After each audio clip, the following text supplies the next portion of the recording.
I just want to make a quick video. Just some thoughts on, I don't know, Maximus is Confessor's Apocatastasis, right? I mean, I have disagreements with it. I guess that's what inspires the River of Fire or whatever. I don't know, I was thinking about it, right? So I was watching this video of people explaining about, the human person and the eschaton and things like that. And I don't know, I mean, I have disagreements with Maximus, but it just kind of brought me back with, of course, I'm not an expert, right? But it just kind of brought me back to the point I was talking about the hypostatic union, how there's no human person in there, right? Yeah, that's what I'm saying. It's I don't know, I understand that person and nature are not the same thing. I've also heard that distinction wasn't created until Justinian's time. I don't know about that. I thought that was kind of odd, but anyway, I don't know how does. Cause remember what I said, like the saints when they say that what is not assumed is not saved, right? And so how does that work for the human person in the eschaton? If it's according to your free will, is right? Okay, I get it, but the human person is according to the salvation of the human person is according to the free will of God, whether he chose to assume it or not. And the hypostatic union teaches that he did not assume it, right? And so, how does that work out salvation wise for the human person? Can you do good works to become a human divine person to be saved in your human person, right? Because what is not assumed is not saved. You know what I mean? So, I don't think that can work. So, that's what I'm saying is the hypostatic union biblical? Is this view on the Apocatastasis biblical? I don't know. Because that's what I'm saying. I see that problem in there as far as the human person not even having a possibility of being saved, because it is not assumed by Christ. Christ is not a human person, so he did not save the human person. And so I don't understand how your free will change how your human person will experience the eschaton.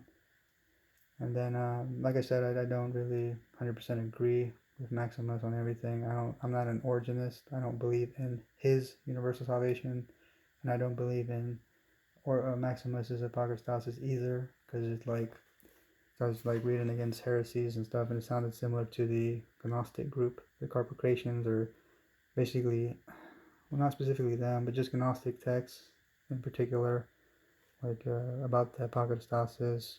They talk about how only souls will be saved, but not the body or something like that. And so and then it's talking about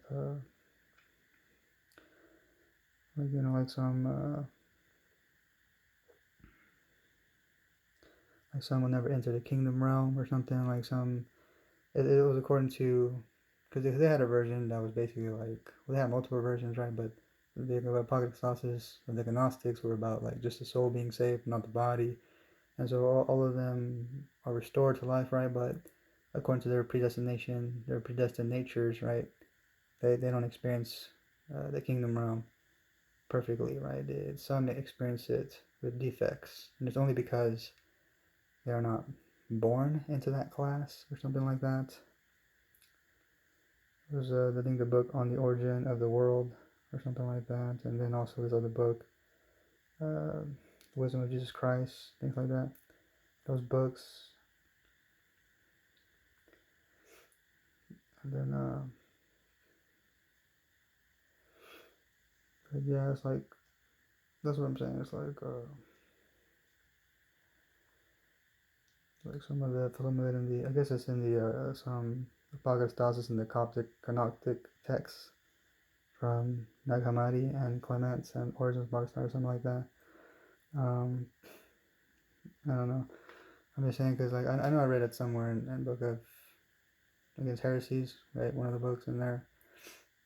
I'm not saying that Origins or anything or Clement had anything to do with it, but I'm just saying and particularly to stay on subject, I'm talking about the Gnostic Apocatastasis, how it's similar to Maximus's or the River of Fire or whoever's the idea comes from about experiencing God with defects or something.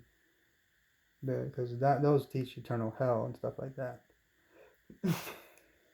But that's according to nature. I understand that in Maximus it's about free will, but I just don't see how you can fit that with hypostatic union, you know.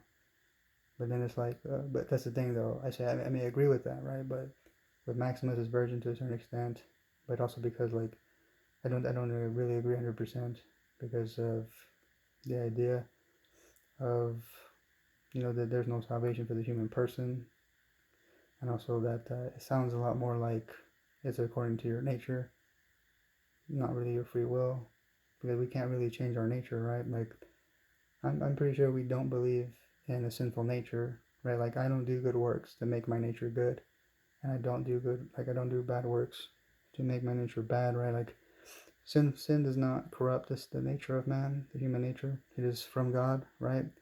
That it can be fallen but not corrupted by sin, right? It is from God, and whatever God creates is good, right? And that's the thing though, like the Apocatastasis is why I believe it's like Christological, because without it, it undermines the power of the incarnation and the resurrection and the recapitulation, right, and all that. It undermines that power greatly. So it doesn't really matter if Christ is risen, you still might not be saved. And I don't know, it's like also the reason why recapitulation, like these are just my thoughts, but the reason why the recapitulation doesn't work without a true apocatastasis, like universal salvation, the reason why it doesn't work, because all these hell believers, they don't understand, right, the eternal hell, right, or hell, certainly the one in the eschaton, right, their torments are really because of God, like they're caused because of God. And that's why I say it's like you believe in the recapitulation, that Christ is the resurrection, and so that's what I'm saying. It's like I used to think that eternal hell is possible only because of Adam's fall. And I realized only Adam can give you eternal death, right? Or annihilationism or something, eternal separation. So eternal hell is only possible, right, with God or Christ, because you say like hell is God or heaven is God, so you basically are saying that hell is not a place, it's a person, right? That's why I say that you are making God the cause of it, right? And so that's why I say it's like the analogy of why I say it also sounds like the Gnostic Apocatastasis, because you use the analogies like nature and mud, but that's according to their natures. It's not their will to be nature and mud, and how they choose to receive the light. The light is received by them, because by nature, mud and wax receive the light and the fire, and they react to it according to their nature, not according to these choices they made or something like that. That's why I say it's kind of faulty. Like I sort of get what you're saying, but it doesn't work, right? And well, like just to finish my thought, that I mean you are admitting, because Christ is the resurrection and the recapitulator, right? The Logos recapitulates all into the Father, right? That's what I'm saying. It is because it's not because Adam's disobedience. It's because of Christ's obedience that eternal hell is possible, right? Because that's what I'm saying. I thought that it just makes Adam's disobedience look more merciful than the obedience of Christ. That's why I say it. It's like so backwards. It's like the work of Christ leads to eternal salvation, and that doesn't come without his chastisements and the punishments for sin.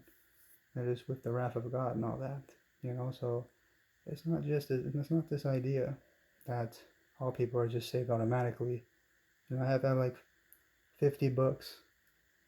This is way before I even considered orthodoxy on universal salvation, and not a single one of them ever preached this idea that people don't suffer wrath, that they don't get chastised, that everybody's just saved automatically. Nobody has to punish for their sin. Like nobody has to get punished for their sin. That's not what any of them say. They all account for the punishments, the chastisements, the torments. That's accounted for. And so that's why I say it's like, eternal hell believers and annihilationists, they can be proponents of universal salvation. Like that position doesn't rule it out.